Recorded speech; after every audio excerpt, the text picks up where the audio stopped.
로마서 11장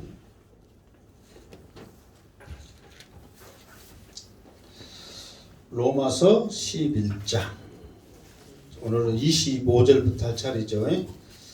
자, 25절부터 할 차례니까 말씀을 찾고, 자, 이 앞주 말씀을 잠깐 요약을 합니다.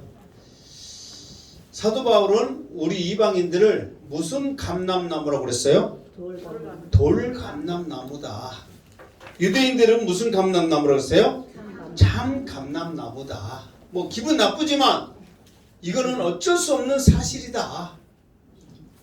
그래서 아무리 참 감람나무일지라도 하나님께 순종하지 않으면 공의의 하나님께서는 그 감람나무를 어떻게 하신다고 그랬어요?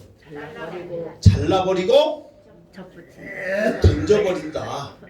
그러니까 하나님의 공의의 하나님 앞에서는 오직 믿음이 기준이지 신분, 혈통, 알고 모르고 이런 것들은 아무 소용이 없다. 오직 예수를 믿어야만 된다. 그리고 그 자리에 돌감나무를 접붙여 거룩한 뿌리 진액으로 우리를 살게 하셨다. 그렇기 때문에 우리는 모든 것이 하나님의 은혜임을 깨닫고 사도 바울이 말한 대로 결코 교만하거나 비방하거나 무엇하지 말아라? 자랑하지 말아라. 이렇게 우리에게 말했죠. 그리고 이것이 결국은 유대인들의 버림으로 끝나는 게 아니라 언젠가는 유대인들도 반드시 다시 접붙이는 그날이 오게 될 것이다. 그러니까 오늘 말씀은 이제 이 유대인들이 어떻게 회복되어지는가, 어떻게 다시 접붙임을 당하는가, 여기에 대해서 사도 바울은 좀 더 자세하게 설명합니다. 그러니까 사도 바울은 어떻게 하든 간에 관심은 유대인들이 다시 하나님 앞에 돌아오는 것이 사도 바울의 관심사라는 거예요. 그러니까 우리들도 항상 내 이웃 복음 전하는 것도 소중하지만 누구에게 복음 전하는 게, 우리 사랑하는 가족에게, 자녀들에게 복음 전하는 게 우리의 더 간절한 마음이잖아요. 그런 마음이 우리에게 있어야 한단 말이에요. 그랬을 때 우리가 더 기도하게 되고 더 말씀 붙잡게 되고 더 사랑하게 된단 말이에요. 그런 마음이 사도 바울과 동일한 마음이 우리에게 있기를 주님의 이름으로 축원합니다. 아멘. 자, 오늘 25절. 자, 로마서 11장 25절 말씀 시작. 형제들아, 너희가 스스로 지혜 있다 하면서 이 신비를 너희가 모르기를 내가 원하지 아니하노니, 이 신비는 이방인의 충만한 수가 들어오기까지 이스라엘의 덜어는 우둔하게 된 것이라. 아멘. 자, 오늘 말씀도 지금 25절 이 말씀도 좀 어려워요. 그러니까 로마서 말씀이 좀 어려워. 그러니까 여러분들이 그냥 읽으면 은혜가 될 것 같은데 모르는 상태에서 읽으면 그냥 읽어지는 거예요. 사실 뜻을 모르니까. 그러나 한 번이라도 더 이렇게 말씀을 강의해서 들으면 그래도 읽을 때는 또 생각날 수 있단 말이에요. 그리고 한 번 더 여러분들이 모르겠다 싶으면 유튜브를 통해서 말씀을 반드시 들어야 돼요. 그래야 알지. 모르고 읽으면 그냥 읽는 거예요. 안 읽은 것보다 나서요. 그러나 알고 읽으면 더 은혜가 될 줄로 믿습니다. 형제들아 그랬단 말이에요. 그러면 사도 바울이 지금 누구에게인가 형제들아 불렀어. 그러면 누구에게 형제들아 불렀을까요?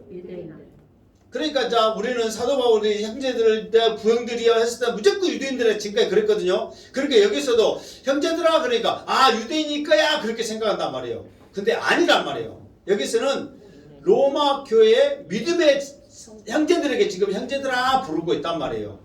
무슨 말겠죠? 그러면서 뭐라고 말했냐면 부른 이유가 있어. 그냥 가만히 있는데 형제들아 해놓고 아무 말 안 하면 이상하잖아요.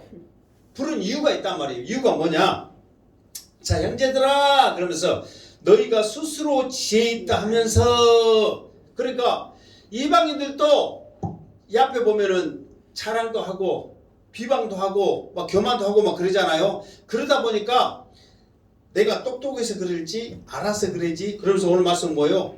내가 지혜가 있다 그렇게 생각하는 사람들이 있다 없다? 있다는 말이에요. 특히 무엇에 그러냐면 말씀에 복음에 지혜가 있다 이렇게 생각을 한다는 거예요. 그러면 사도 바울이 이게 지혜 있다고 말하는 사람들 이렇게 들어보니까 이게 어떤 일이든지 안다 이 박사들 있어요 없어요? 있어. 또 안 찬 사람들 있죠. 그 사람들 이게 자 1번 말이 많은 사람이 안 쳐간다. 조용한 사람이 안 쳐간다. 그렇게 말 많은 사람들이 안 쳐가니까 한번 들어보는 거예요. 대체 저 양반이 뭔 말하는가 들어봤더니 지혜 있다고 말하면서 막 안척을 한단 말이에요. 그런데 사도 바울이 봤을 때 부족한 거예요. 그러면서 이제 뭐라고 하냐면 스스로 지혜 있다 하면서 이 신비를 너희가 모르기를 내가 원하지 아니하노니. 이게 어떤 신비적인 일에 너희들이 알고 말했으면 좋겠다 지금 그 말이에요. 그러면 여기서 이 신비가 무슨 뭘까요? 신비. 이게 신비라는 것이 뭐냐면 비밀 막 그런 거잖아요. 그러니까 이 비밀에 대해서 쉽게 말하면 비밀이란 말이에요. 이 비밀에 대해서 너희들 알기를 원하는데 성경에 보면은 신비적이다, 비밀이다, 계시다 이런 말들이 동일하거든요. 이런 말이 쓰였을 때는 반드시 무엇을 설명하기 위해서 이 신비, 계시, 비밀에 대해서 말하냐면은 복음에 대해서 설명하기 위해서 그 단어들이 사용됐단 말이에요. 그러니까 너희들이 알기를 원하는데 무엇에 대해서? 복음에 대해서 제대로 알기를 원한다. 그러면서 이 복음이 무엇인가를 너희들이 알아서 그거에 대해서 입을 열고 말하기를 원하는데 그냥 이것도 제대로 알지 못하면서 쉽게 말해서 뭐도 하지 말아라. 잘난 체 하지 말아라. 안다니 박사 같은 소리 하지 말아라. 지금 쉽게 말해서 그 말이요. 사도 바울은 나같이 이렇게 좀 쉽게 말해서 무식하다 하면 좀 내가 또 나를 너무 비하하니까 편하게 말을 안 해. 고상하게 막 그렇게 말하면서 막 이렇게 막 한단 말이에요. 그러니까 그러나 우리는 때로는 알기 쉬운 말로 해야지. 이렇게 고상한 말로 해놓고 지금 우리가 지금 말을 못했게 지금 고상을 둘째치고 고생하잖아 지금. 그러니까 쉬운 말로 이 복음에 대해서 알기를 원한다. 자 그러면서 어떻게 했냐?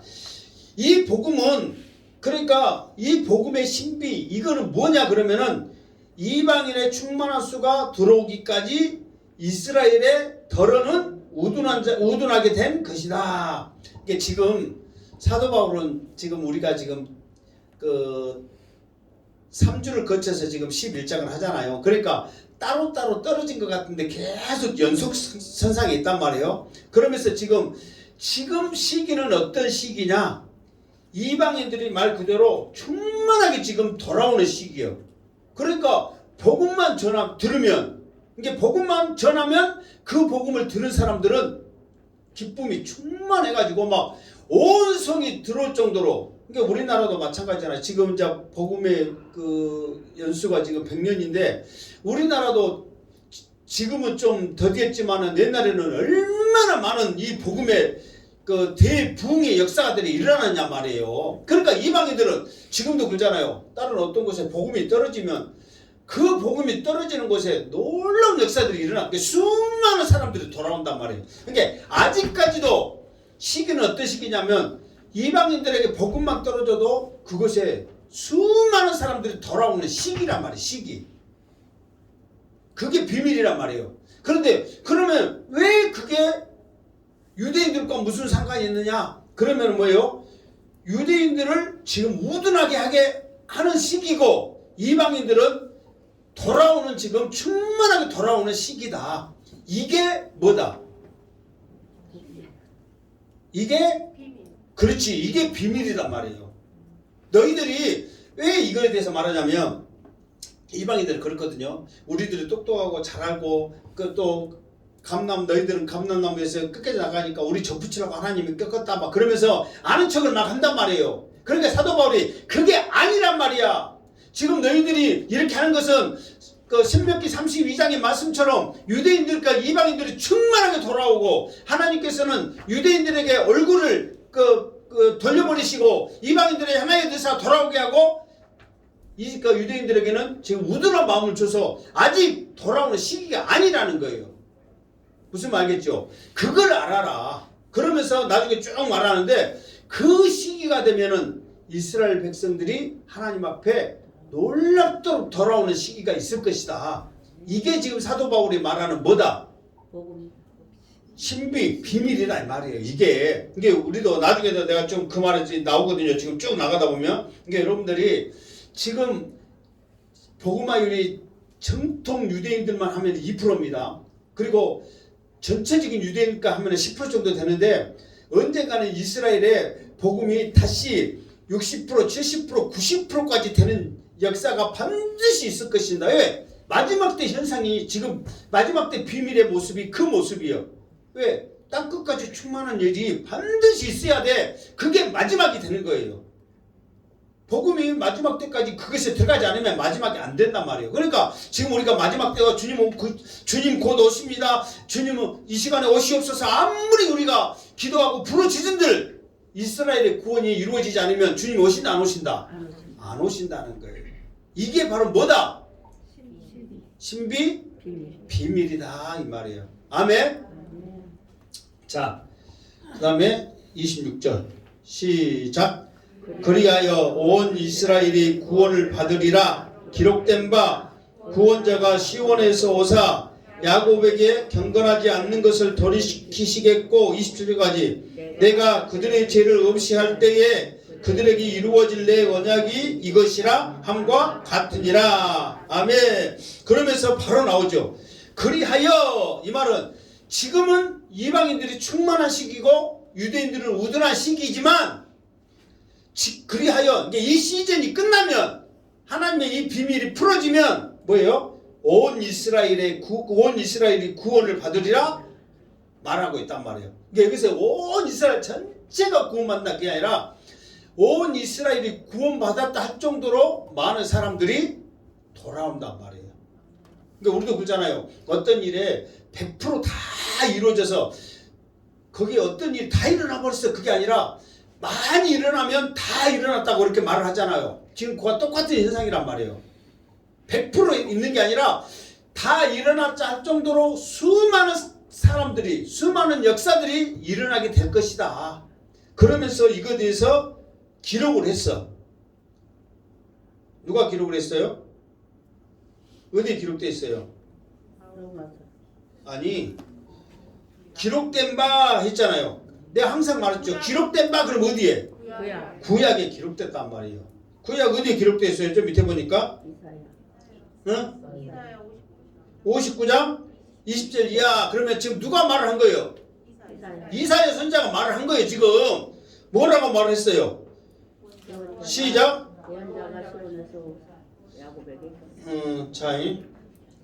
아니 일단 이 말씀 읽어봐. 26절만 읽어봐. 27절 읽지 마. 26절 시작. 구원자가 시온에서 오사 야곱에게서 경건하지 않는 것을 돌이키시겠고 그랬죠. 근데 이게 참 누가 맞냐 틀리냐 다 성경인데, 근데 우리 주보에 보면 좀 밑에 밑에 쪽에 보면 이사야 59장 20절 해놨죠. 자 20절 한번 읽어봐. 시작. 여호와의 말씀이니라. 구속자가 시온에 임하며 야곱의 자손 가운데서 죄가를 떠나는 자에게 임하리라. 자 여기서 틀린 게 뭐예요? 틀린 거. 어? 죄가 그거 말이 틀린 게 아니라 내용이 틀린 것이 뭐냐면, 자 잘 보세요. 이게 좀 중요해요. 자 이 로마서 26절에는 구원자가 시온에서 오사 그랬죠. 그러면 이사야 59장 20절에 보면 뭐예요? 구속자가 시온에 임하며 그랬어. 지금 이게 뭔 뜻인지 알겠죠? 그러니까 이 로마서는 시온에서 구원자가 온다 그 말이에요. 그런데 이사야의 말씀은 시온에 구원자가 임하리라 올 것이다 그 말이에요. 시온으로. 무슨 말인지 알겠죠? 그러니까 이게 정확히 따져보면 이제 어떤 것이 맞느냐 그렇게 뭐 할 수 있는데, 사실 이제 이사야 선지자의 말씀이 우리들에게 더 쉽게 와닿는 말씀이란 말이에요. 이게 이 말은 무슨냐면은, 이게 이 말씀이 지금 무슨 말씀이냐면은, 자 그 이사야 선지자가 말하는 것은 지금 시온에서 지금 그 구원자가 온다 그렇게 말했단 말이에요. 자, 이제 들어보세요. 이게 이렇게 지금 이사야 선지자가 이렇게 말하는 그 내막이 있어요. 내막이 그냥 이렇게 말하는 게 아니라 이 시온은 어디냐? 그러면은 예루살렘 전체의 중간이 예루살렘 성전이란 말이에요. 그 성전에 있는 그 최고의 중심이 시온이에요. 시온. 그런데 지금도 이제 그 예루살렘 성전이 이게 절반으로 나눠져 가지고 지금 함락되지 않는, 이스라엘에 유일하게 함락되지 않는 그런 지금 지역이거든요. 그러니까 그때 당시에도 여호수아 당시에 가나안 땅을 차지하기 시작하잖아요. 그런데 그 시온 중심만큼은 함락을 시키지 못했어. 왜 시키지 못하냐면 그만큼 천혜의 요새란 말이에요. 그런데 그거를 나중에 누가 그거를 함락을 시키냐면은 다윗이 그것을 함락을 시켜. 그러면서 함락을 시키고 난 다음에 그것을 수도로 삼단 말이에요. 이스라엘의 수도로 삼았단 말이에요. 왜? 그가 중심이기 때문에. 그러니까 시켜서 그때 당시에 이스라엘 백성들은 지금 이 중심인 이 나라에 이곳을 함락시킬 구원자가 언제 올 거냐. 이게 이스라엘 백성들에게 있어서 소망이었단 말이에요. 소망. 그런데 이것을 누가 함락을 시켰다고요?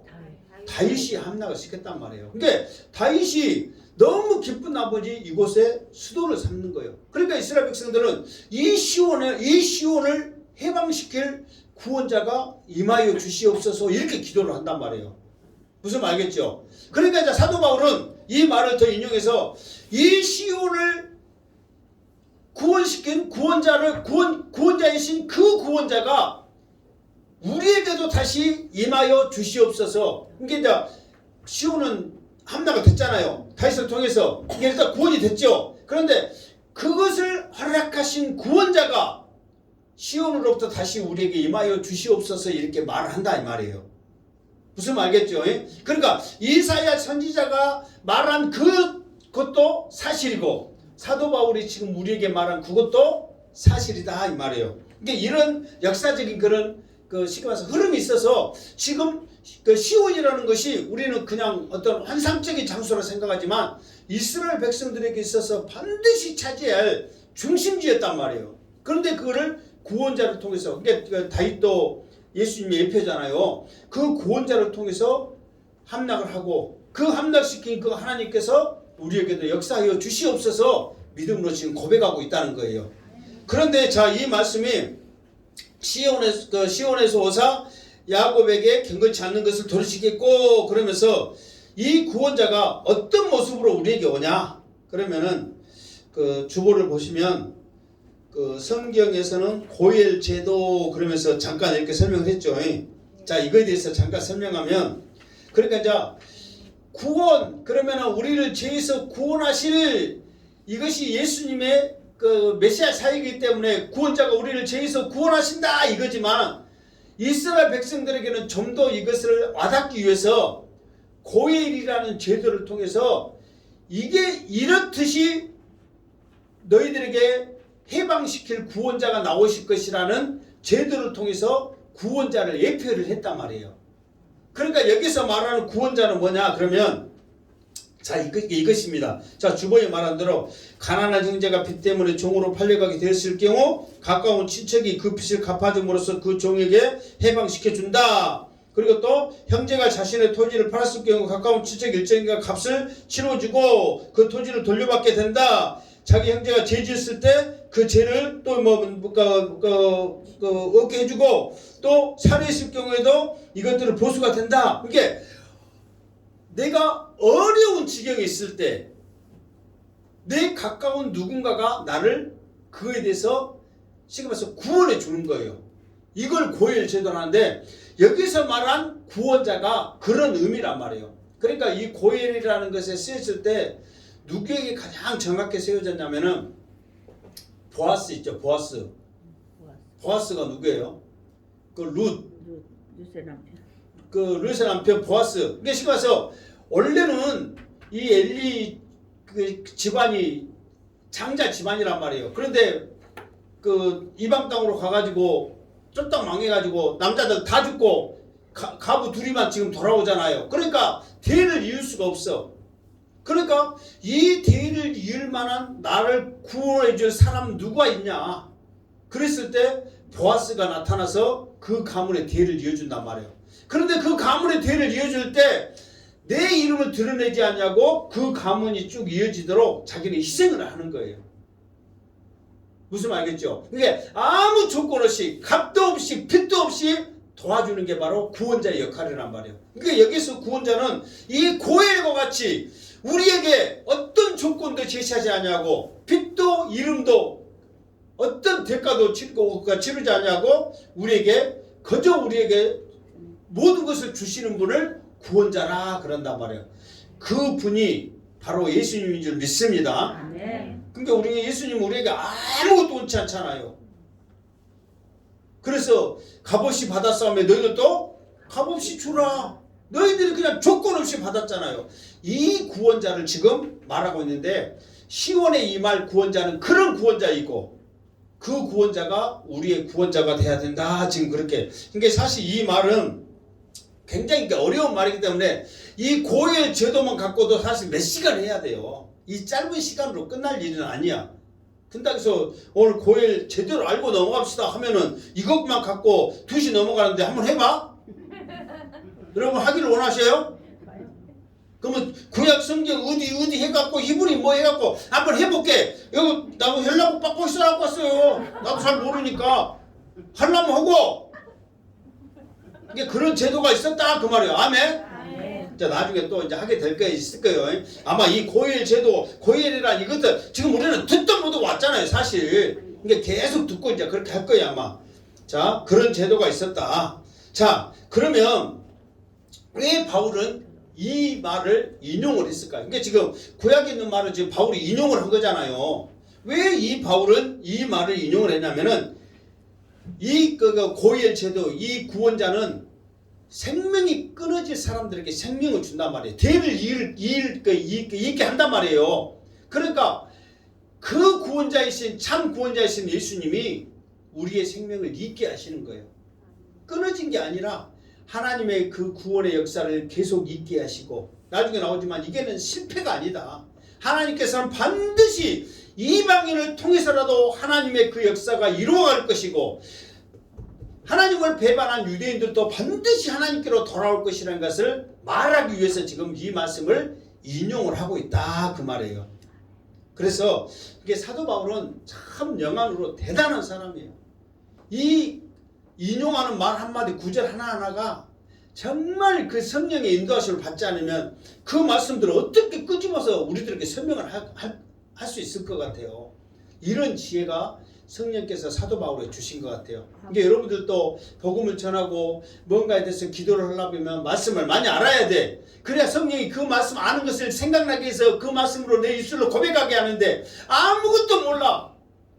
아는 것이 무엇이 몸에 좋고 무엇이 어찌고 그것만 생각나. 그러니까 말씀을 우리가 읽고 알아야 된단 말이야. 아멘? 그래야 그게 우리에게 힘이 되지. 자, 또 계속 하다 보면 또 여러분의 책망이 될 수 있으니까 27절 시작. 내가 이거 27절 읽었지? 자, 봐보세요. 내가 그들의 죄를 없이 할 때에 그랬죠. 이거는 이제 중간틀을 쓰였는데 이거는 그 누구도 이 죄에 대해서 없이 할 사람이 있다 없다? 없다는 거예요. 오직 누구만? 그러니까 예수님. 이게 하나님이 예수님을 통해서만 죄를 없이 할 수 있는 거지. 그 누구도 죄를 없이 할 수 없다. 그래서 그들에게 이루어질 내 언약이 이것이라 이 말은 뭐냐면 반드시 예수 그리스도 통해서 너희들이 회복되어질 것이다. 이게 하나님이 구약에 말씀해 주신 그것의 언약이라 이 말이에요. 그러니까 하나님의 언약은 1번 이루어진다, 2번 안 이루어진다. 몇 번이요? 1번. 사람의 약속은 어떻게 되는 거예요? 2번. 이게 다는 아니지만 그럴 가망성이 우리들에게는 있다 이 말이에요. 근데 하나님은 그럴 가망성이 있다 없다? 없다는 거예요. 뭐 사람이라서 다 약속 이기지 않잖아요. 그러나 그럴 가능성이 있다 없다? 있다. 그러나 하나님은 없다. 그래서 이 언약이라는 말이 사실 굉장히 중요하거든요. 그러니까 언약은 뭐예요? 쉽게 말해서 언약이라는 말이 약속 맺는 거잖아요. 근데 이 성경에는 언약이 뭔지 어떻게 표시된지 아세요? 바리트라고 쪼개다예요. 쪼개다. 그러니까 언약은 약속이잖아요. 묶어야 되잖아요. 근데 성경에서는 바리트 딱 절반으로 쪼개는 거예요. 무엇을 쪼개냐? 짐승을 딱 쪼개. 그러면서 글이 딱 지나간단 말이에요. 만약에 이 언약 안 지키면 이 짐승처럼 너 죽어. 그런데 창세기 15장에 보면 아브라함이 하나님 나 어떻게 하면 하나님이 나 그 약속인 이것을 내가 믿을 수 있어요. 그러니까 짐승 잡아라. 그래가지고 그게 지나가는데 하나님이 불러서 먼저 혼자 딱 지나가 버려요. 왜? 아브라함도 지나갔다면 이제 하나님 말씀 믿을게요. 절대로 하나님 배반 안 할게요. 그때 약속을 하면서 언약한다고 자신 있게 했거든요. 근데 나중에 그 약속 얼마 안 지켜서 16장 17장에 보면 이스마엘 취하고 못해갖고 엉뚱한 짓거리 해. 그러면 같이 지나갔으면 1번 아브라함 죽는다, 2번 산다. 몇 번이요? 어겼으니까 죽어야지. 그런데 하나님이 그걸 알고 어째요? 하나님은 지키신 분이기 때문에 지나가지만 아브라함은 같이 안 갔단 말이에요. 같이 지나가면 어째야 되니까? 죽어야 되니까. 그런 하나님입니다. 아멘? 아멘. 그러니까 약속할 때 여러분들이 그냥 말 한마디 하자고 그렇게 하지 마. 너무 내가 반말하니까 또 듣기도 그러만 그렇게 하지 마세요. 그렇게 하지 말아요. 정말. 될 수 있으면 지키려 야지. 그냥 그렇게 해요. 그렇게 해놓고 그냥 안 해주면 그 나중에 사람들이 저 사람은 그래 절반이 그 대답이고 안 지켰다 그렇게 생각하면 어떡해. 그러니까 이게 하나님의 언약이란 말이에요. 그러니까 언약이라는 말이 이제 얼마나 무서운지 알겠죠. 그러니까 하나님은 언약하시면 반드시 지키신 하나님이시란 말이에요. 이게 이 이스라엘의 회복이 반드시 되어질 것이다. 이렇게 우리들에게 말씀해주고 있다 이 말이에요. 그러니까 그런 신실하신 하나님은 나의 하나님. 그 신실하신 하나님을 통해서 우리가 조금이나마 그 하나님을 따라 믿음으로 승리하기를 주님의 이름으로 축원합니다. 아멘. 자, 그 다음 절. 자, 28절 시작. 복음으로 하면 그들이 너희로 말미암아 원수된 자요. 택하심으로 하면 조상들로 말미암아 사랑을 입은 자라. 아멘. 자, 복음으로 하면 그들이 너희로 말미암아 원수된 자요. 이 말이 뭐 말일 것 같아요? 복음으로 하면 그들이 너희로 말미암아 원수된 자요. 자, 지금 사도 바울이 지금 누구한테 말을 하는 거예요? 계속.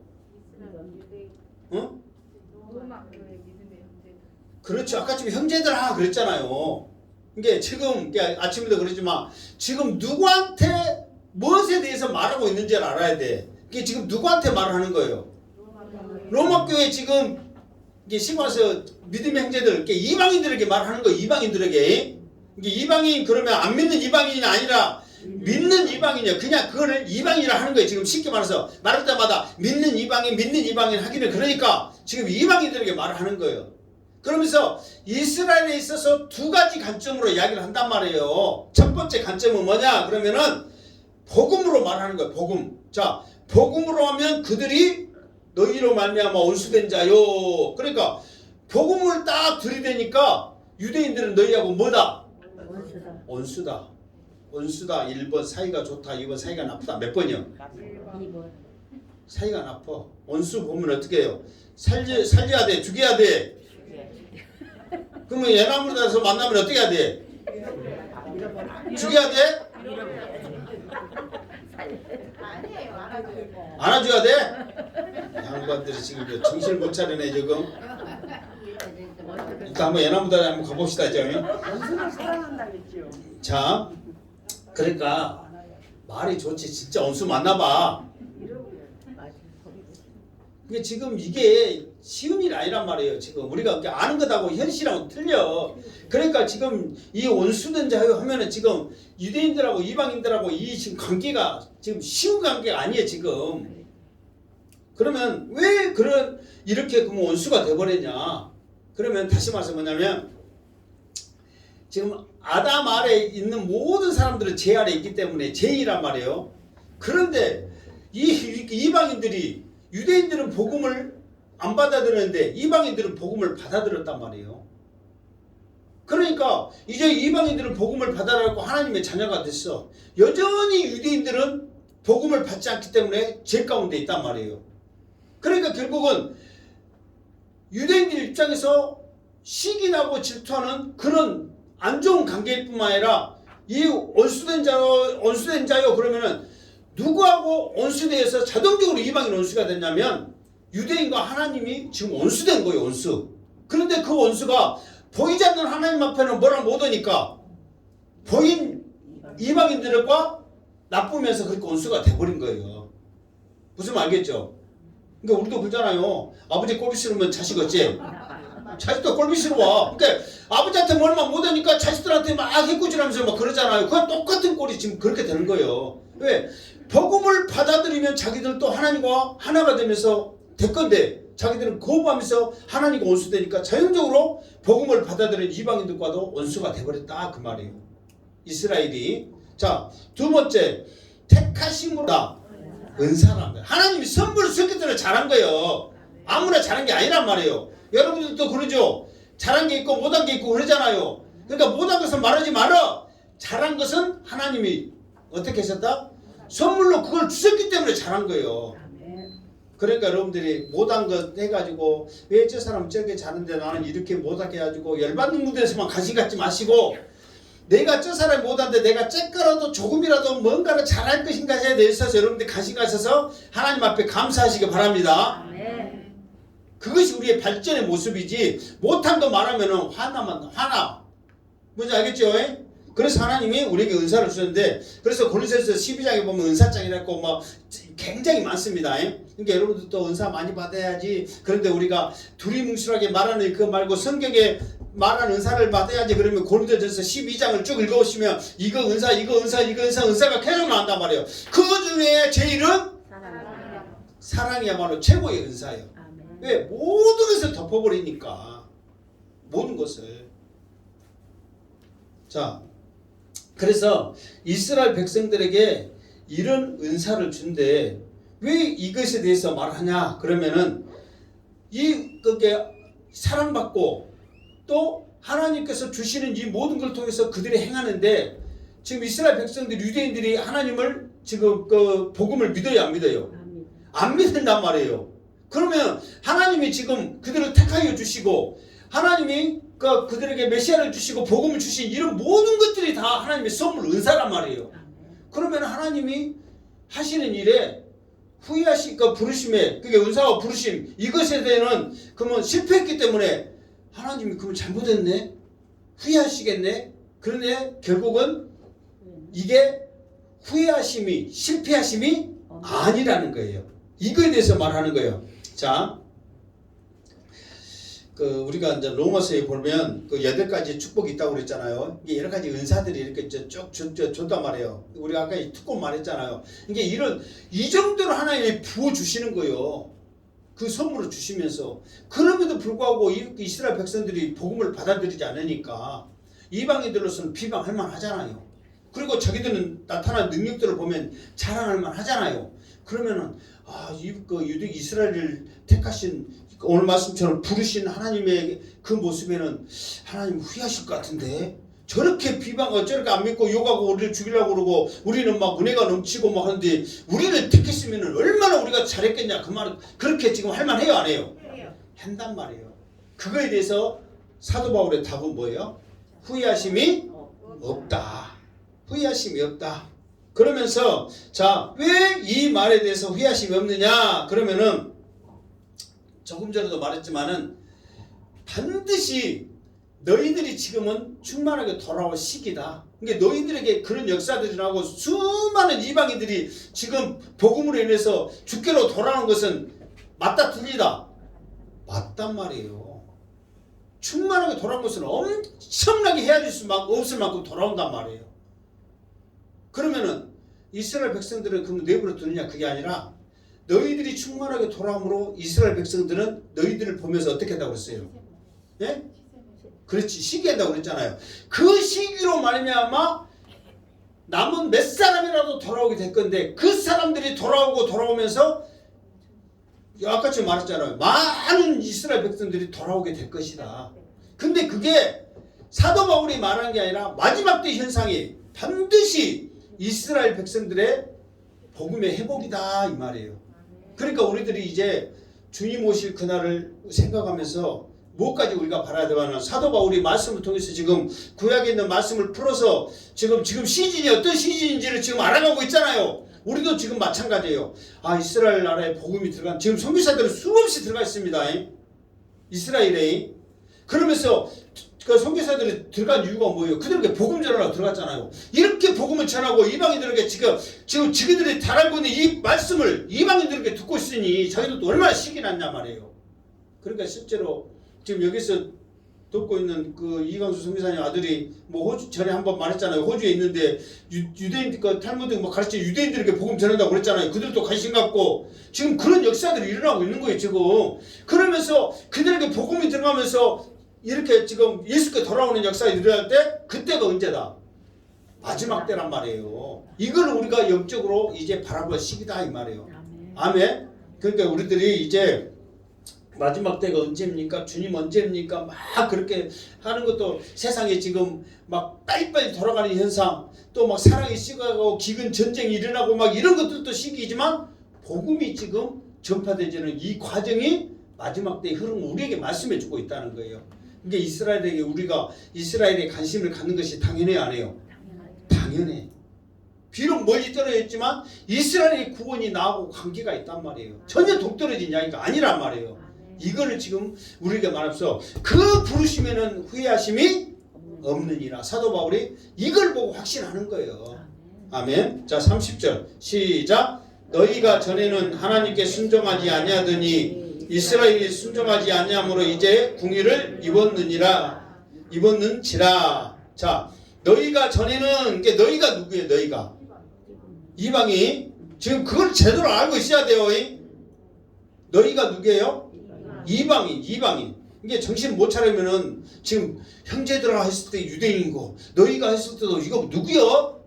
그러다 보면 말씀의 흐름이 끊기단 말이에요. 그걸 알고 있어야 돼. 자, 전에는 하나님께 순종하지 아니하더니, 그러니까 그랬죠.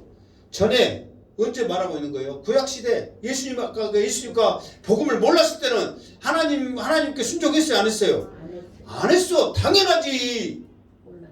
몰랐으니까 그때는 당연히 안 했단 말이에요. 그러나 이스라엘이 순종하지 아니하므로 그 전에는 이스라엘 백성들이 순종을 했어. 누구 때는? 아브라함 때는 순종을 했단 말이에요. 저 나가다가. 근데 나중에 이제 자녀들이 그 말씀을 지키지 않아가지고 가나안 땅에 들어가지고 바알 섬기고 못하면서 지키지 않아가지고 지금 이 사단이 일어난 거지. 처음부터는 아니란 말이에요. 순종을 했단 말이에요. 그런데 점차 하나님을 잊어버리고 우상을 섬기고 되고 순종하지 아니함으로 어떻게 됐다고 그랬어요? 이제 궁유를 누가 입었다? 이방인 너희들이 입었다 그 말이에요. 지금 이방인들이 지금 시즌은 사도 바울이 말하면 궁유를 입을 때다 그렇게 말하는 거예요. 자, 그런데도 여기서 우리가 하나님을 몰랐기 때문에 순종하지 아니했다 또 그거는 틀렸또. 우리가 로마서 1장에 보면 하나님께서 우리 이방인들에게 하나님을 알 수 있는 방법을 두 가지를 설명을 했단 말이에요. 두 가지가 있다 그랬어. 1장이면 또 이제 언제인지도 모르니까 이제 물어봐도 두 가지가 있다고 그랬어. 이방인 너희들이 하나님을 알 수 있도록 하나님께서 방법을 해놨단 말이에요. 두 가지로 한다는 뭐예요? 첫 번째로는 우리 속에 하나님을 알 수 있도록 해놨다. 무섭고 막 그런 것들을 보면은 우리가 뭔가를 의지해야 되겠구나 하는 그런 두려움을 우리에게 줬을 때 우리 마음 가운데 하나님이 알게 했단 말이에요. 신이라는 거 우리보다 더 대단한 조물주에 뭔가가 있다는 것을 알게 했다는 거예요. 두 번째는 뭐예요? 모든 만물들을 통해서, 이게 자연을 통해서 만물을 통해서. 그러니까 내가 이 앞에 말했잖아요. 꽃들도 나무들도 동물들도 지금 누가 오기를 거대하고 있다고요? 예수님이 오기를 고대하고 있는 거예요. 그러니까 너희들이 지금 저것들이 그냥 있는 것 같지만 저것들도 주님 오시기를 고대하고 있다. 그런 것들을 너희들이 보면서 하나님이라는 분이 계신 것을 알게 하게 한 두 가지 방법 중에 하나, 마음을 통해서 알게 했다, 이렇게 했단 말이에요. 그러면서도 하나님이라는 분을 깨를 시험해서 모르기 때문에 알게 하는 방법을 줬음에도 불구하고 하나님이라는 분을 생각을 안 했기 때문에 찬양 않고 순종 않고 그냥 살아간 것뿐이에요. 그런데 이것을 구체적으로 알게 한 것은 유대인들이 하나님을 순종치 아니함으로 그 긍휼을 입으니까 비로소 하나님이 어떤 분이구나, 예수님이 어떤 분이구나 알면서 복음을 받아들이더라, 그 말이에요. 그러니까 우리가 복음을 알아야 될 필요가 있다 없다? 있다, 그 말이에요.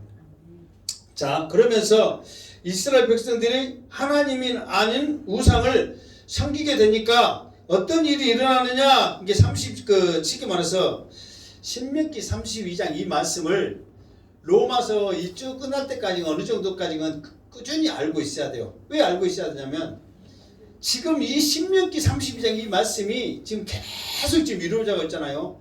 하나님을 불순종한 그 백성들에게 하나님께서 얼굴을 돌리셔버렸단 말이에요. 축복의, 은혜의, 사랑의 모든 것들을 다 끊어버렸단 말이에요. 안 쳐다봐. 여러분도 그죠? 꼴비사람 보면 얼굴 돌려 안 돌려요? 원수 사랑했으니까 꼴비사도 계속 쳐다봐야지. 어쩔 수 없는 거예요. 그게 표현이란 말이에요. 표현. 그런데 그 얼굴을 이방인들에게 주심으로 이 축복을 해준 거예요. 이게 신명기 32장 이 말씀이 우리에게 계속해서 지금 이루어가고 있는 시즌이라는 것을 우리가 알아야 돼요. 그래서 이 하나님을 알지 못하는, 긍휼을 입지 못한 이스라엘 백성들의 이 안타까움이 우리에게는 축복이 되었다. 이것을 우리가 알 수 있죠. 자, 31절 시작. 이와 같이 이 사람들이 순종하지 아니하니 이는 너희에게 베푸시는 긍휼로 이제 그들도 긍휼을 얻게 하려 하십니다. 아멘. 자, 이와 같이 그 말은 뭐냐면 아무것도 안 하고 안 했지만 긍휼을 입은 이방인 너희들이 이런 게 그 하나님의 사랑을 입은 것처럼 이와 같이 이 사람들이 그 말은 유대인들이죠. 순종하지 아니하니 이유에 대해서 말합니다. 순종하지 아니하니 왜 그러냐면 순종하지 않는 이유가 뭐냐면 너희에게 베푸시는, 그러니까 우리에게 긍휼을 베풀어 주시는 그 이유가 이방인들의 순종하지 않는 그 이유라는 거예요.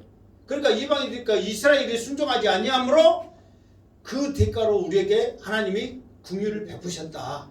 그런데 우리들에게 긍휼을 베푸신 걸로 끝난 게 아니라 더 나아가서 뭐라고 그랬어요? 이스라엘 백성들에게도 뭐라고 그랬어요? 긍휼을 얻게 하려 하십니다. 그 말이에요. 이게 다시 말해서 이게 사도 바울의 관심은 이방인 너희들도 돌아온 것도 할렐루야 아멘이다. 그러나 정말 이스라엘 백성들이 하나님 앞에 버려진 바가 아니라 반드시 하나님으로 인하여 다시 회복되어서 돌아오고 은혜와 긍휼과 사랑을 입게 될 것인가를 이방인 우리들에게 계속해서 말해주고 있다. 그 말이에요.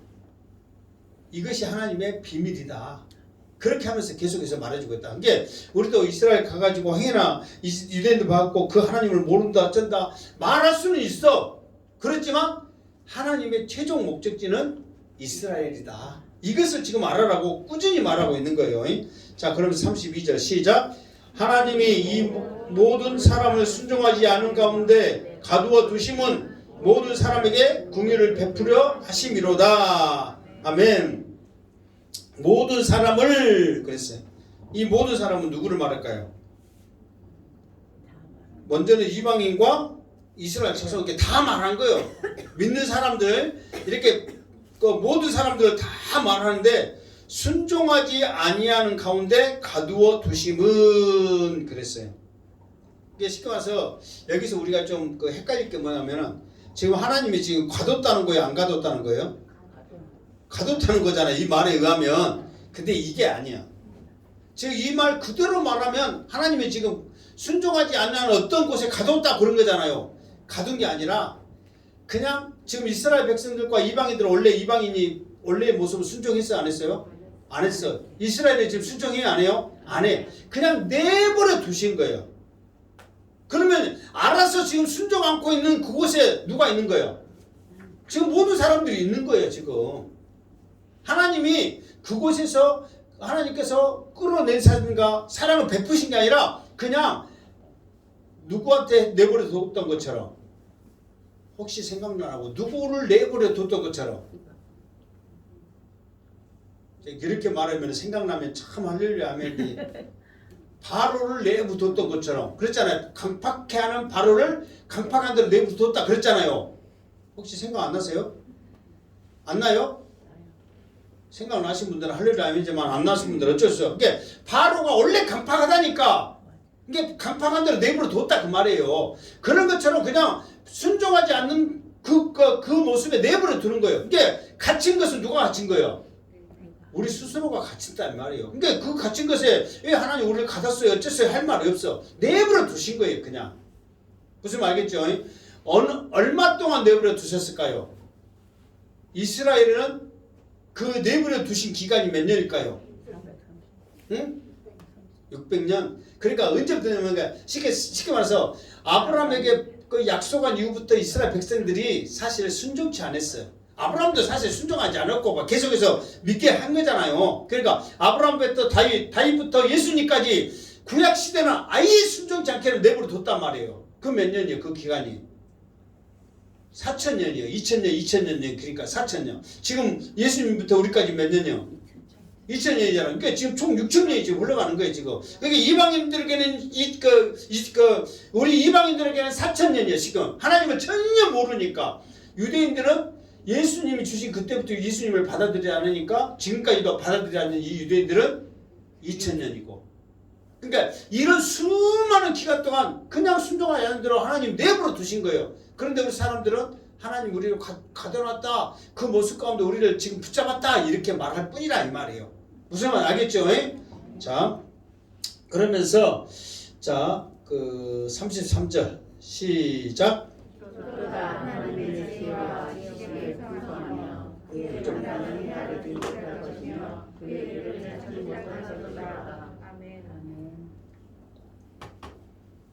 이게 사도 바울이 큰 근심 그랬잖아요. 큰 근심과 또 뭐라고 그랬어요? 두 가지가 있죠. 큰 근심과 큰 근심과 뭐가 있다고 그랬어요? 갑자기 여기요. 9장 1절에 보면 나에게 큰 근심이 있는 것과 마음에 그치지 않는 고통이 있다 그랬잖아요. 그러니까 사도 바울이 항상 이 구약에 있는 말씀들을 이렇게 풀어가면서 지금 사도 바울에게서는 큰 근심과 그치지 않는 그 고통이 있는데 이 말씀을 구약에 있는 오늘 이 말씀을 쭉 풀어가면서 사도 바울이 이 신비의 비밀을 이제는 깨달은 거예요. 깨달으면서 고백하는 말이 무슨 말이에요? 깊도다 하나님의 지혜와 지식의 풍성함이여. 그러면서 그 전에는 왜 하나님이 이방인들은 이렇게 돌아오게 하고 이스라엘 백성들은 저렇게 우둔하게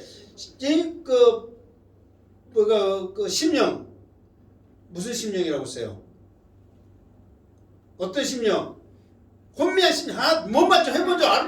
말 좀 해봐줘. 보지 못할. 그럼 바로 나와야지. 보지 못할. 못 보는 건 뭐요? 눈. 듣지 못할. 나 착한 놈이라니까 제발 악쓰기 좀 해지 말라니까요. 또 유튜브 들으면 또 악쓴 것만 나오게 생겼네. 이제 큰일 났네. 그러니까 혼미한 심령과 듣지 못할 귀와 보지 못할 눈을 하나님이 오지금 줬느냐. 사도 바울이 지금 안타까움이 그거란 말이에요. 그것이 큰 근심과 그치지 않는 고통이라고. 왜 이럽니까 하나님. 그러니까 이것들을 쭉 말씀을 통해서 아니까 하나님이 지금 이 비밀이 뭔가를 깨달으니까 사도 바울이 고백을 해버리더라 이 말이야. 그 고백이 뭐예요? 깊도다 하나님의 지혜와 지식의 풍성함이요. 알면 할수록 왜 하나님이 이렇게 하셨는가를 그 일 가운데 지식과 지식의 그 지혜와 지식의 풍성함을 고백하더라 이 말이요.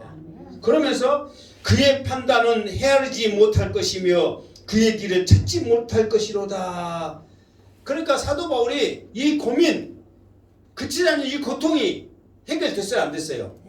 해결된 거예요. 왜 해결됐어요? 지혜와 어? 지식의 풍성함. 그게 그것이 뭐니까? 지혜와 네? 근데 하나님의 뜻이 뭐냐고? 지혜와 지식의 풍성함. 이게 하나님의 뜻은 뭐예요? 이스라엘도 하나님이 돌아오게 회복시키신다. 그게 하나님의 뜻이라니까.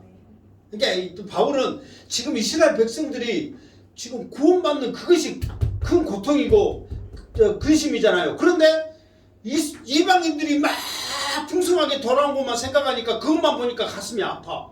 근데 나중에 보니까 이방인들이 돌아오는 것은 결국은 누가 돌아오는 거예요? 그 시기를 보고 이스라엘도 또 돌아오는 거구나 보면서 할렐루야 아멘 기쁘도다 그러면서 지금 고백을 하더라 그 말이에요. 아멘. 그러니까 여러분들도 누가 너 막 죽이네 사진에 막 한 것 같으면 결국 너 잘 되라고 하는 거야 그러면은 거기서 그래도 나 섬길라 그래 아니면 아 이제 알았어 그래요. 내가 꼭 이렇게 설명을 해야 되냐 이 말이요.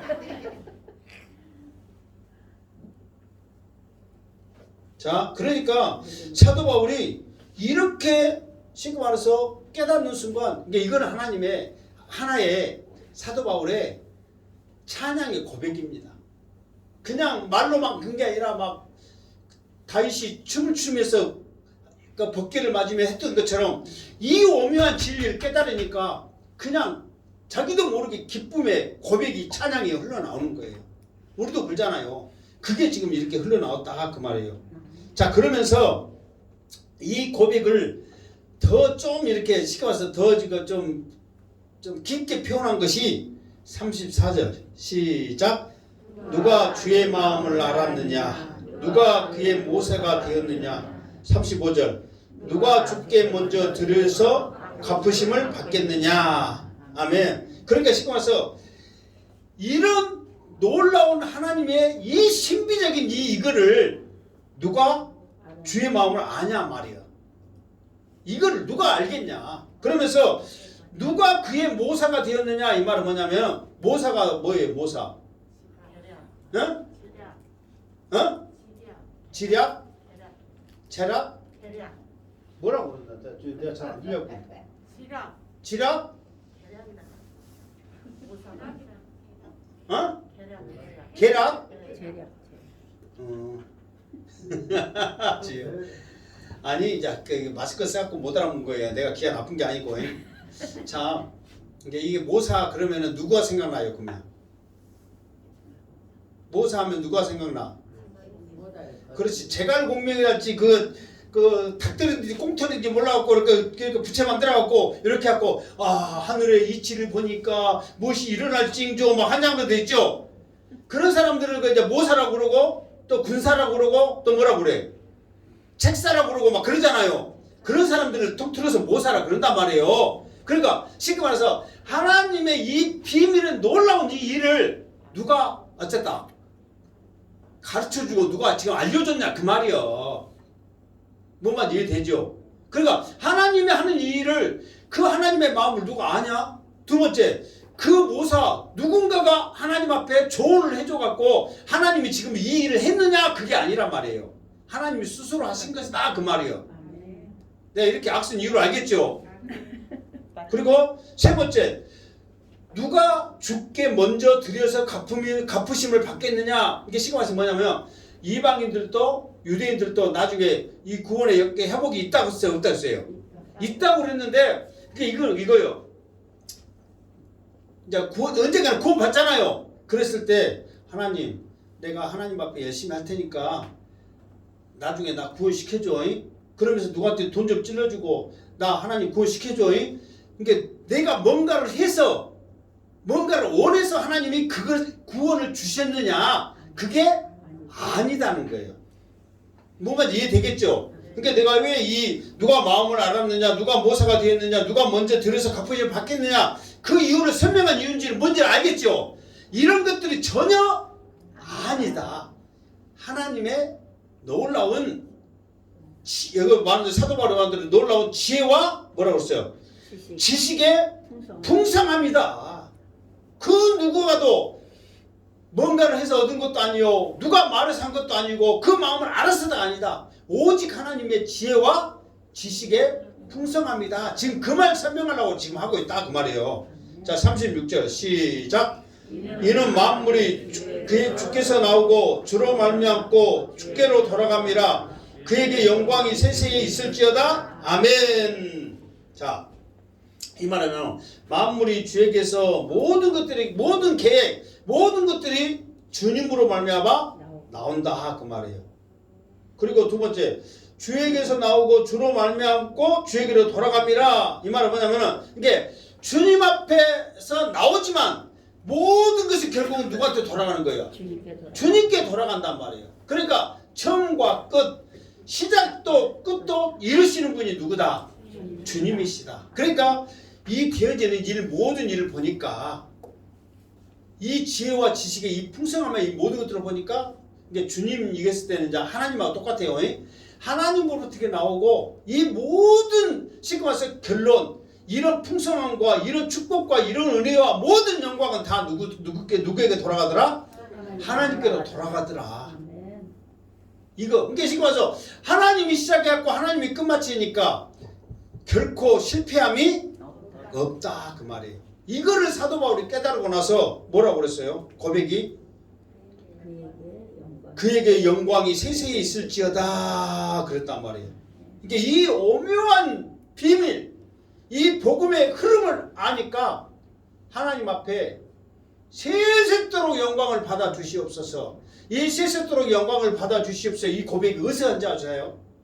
요한계시록 7장 12절에 보면 이르되 아멘 찬송 영광 지혜 감사 존귀 권능 힘이 우리 하나님께 세세토록 아멘. 이제 우리가 이제 부르기 좋게 이제 오직 예수를 그걸 해서 이제 붙였는데 이 세세토록 모든 영광이 하나님께 있습니다 하고 요한계시록 7장 12절에 천국에서 고백해야 이 고백을 사도 바울이 하나님의 비밀을 깨닫다 보니까 지금 이 자리에서 하고 있더라 그 말이에요.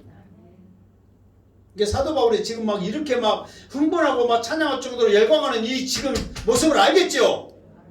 여러분들이 이 흐름을 알아가지고 여러분들 이걸 다 이거 세수들이 쓸지어다 아멘. 그래서 여러분 또 기뻐가지고 아멘 해야 되는데 아멘. 아멘. 지금 나 혼자만 지금 막 쓰고 있는 것 같아 지금. 주여 빨리 코로나가 가셔서 마스크를 벗고 마스크 벗는 그 모습에 여러분들의 아멘이 힘차게 하는 그 모습이 빨리 있기를 제발. 마스크 쓸게 뒷담은 거 쓸게 누가 아멘인지 모르겠어. 자, 결론입니다. 하나님은 예수님을 영접하는 모든 자들, 유대인이든 이방인이든 상관없습니다. 우리에게 값없이 은혜를, 긍휼을 베풀어 주십니다. 아무 공로 없이 우리를 구원하여 주십니다. 아무 공로 없이 구원받는 우리, 아무 공로 없이 값도 없이 그 빛을 이웃에게, 우리 사랑하는 가족들에게 내 입을 벌려 전합시다. 내 경험, 내 지식 전하지 말고 사도 바울이 베드로가 전하는 것처럼 말씀에 입각하여 하나님과 성령의 인도하심을 받아 드러냅시다.